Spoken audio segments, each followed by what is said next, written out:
Hello, I'm Professor Jenkins, and this is a very brief video to introduce you to the syllabus for your class. Let's take a look. This is, of course, Music 241, the history of popular music from minstrelsy to rock and roll. So roughly from 1820, the beginnings of minstrelsy, until 1959, and the end of the rock and roll era. And of course, semester 2, History 2, will deal with 1960 to the present day. We're obviously concerned with a number of different things with respect to popular music, including technologies, cultural histories, certain sort of philosophical problems, aesthetic problems, analytical issues in the history of popular music. We'll be talking about the development of various technologies like the phonograph and gramophone and radio, television, the LP, right? And we'll be looking at just the industry, but also the art, obviously, of popular music.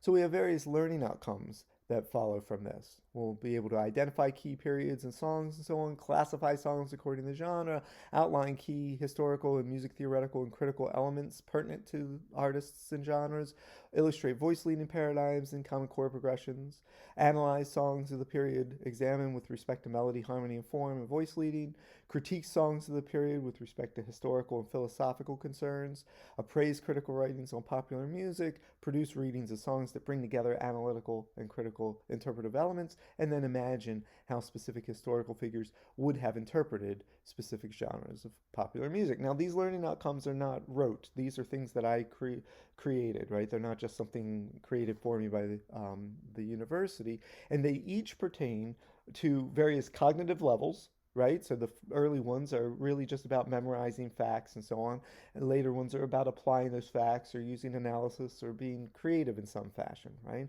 So they appeal to various cognitive levels, and they all correlate to various assignments that you have in this class. So the idea is to try to appeal to you in as many different ways as possible. And some of you will be more comfortable with the with certain tasks than others, and that's sort of how that works, obviously. So the course requirements, and I'm going to talk about this more in a different video, but just to go over them quickly, we'll have these application worksheets. Again, I'll introduce that in the next video.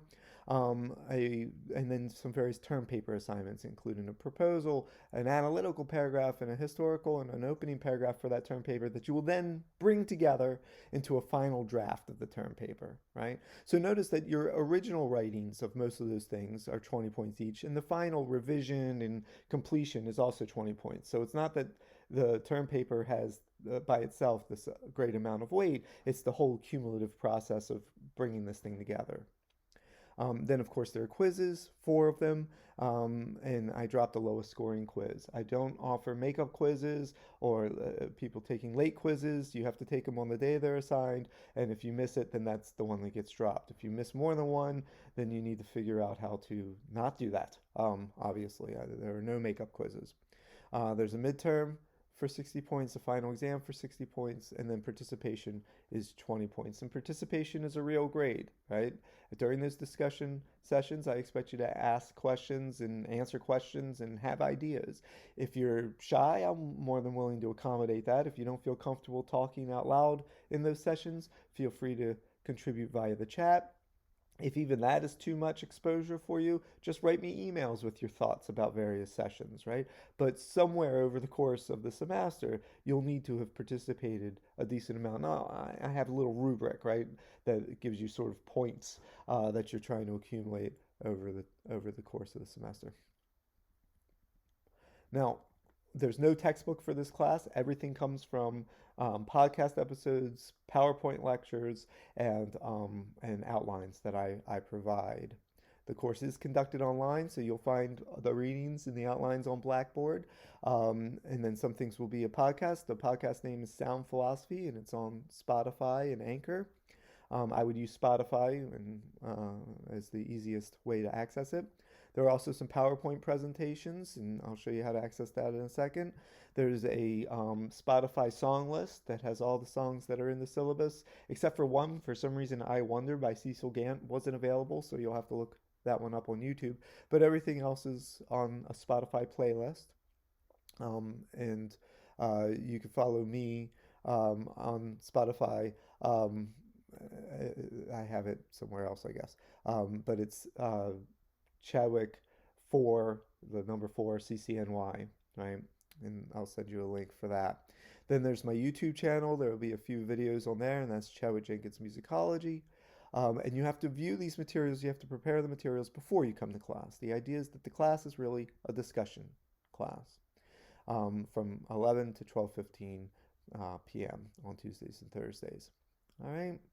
We talked about participation. You can look at the policy for written assignments. Here's the course calendar that shows you when everything's due, right? Notice there's no worksheet 1. That's because, as you'll see in the next video, worksheet 1 is my example worksheet so that I did all the answers and you can get a sense of what they should look like. So you have to do 4 worksheets, and you can see there are 7 possible. So that gives you, well, 6 possible because the first one doesn't count.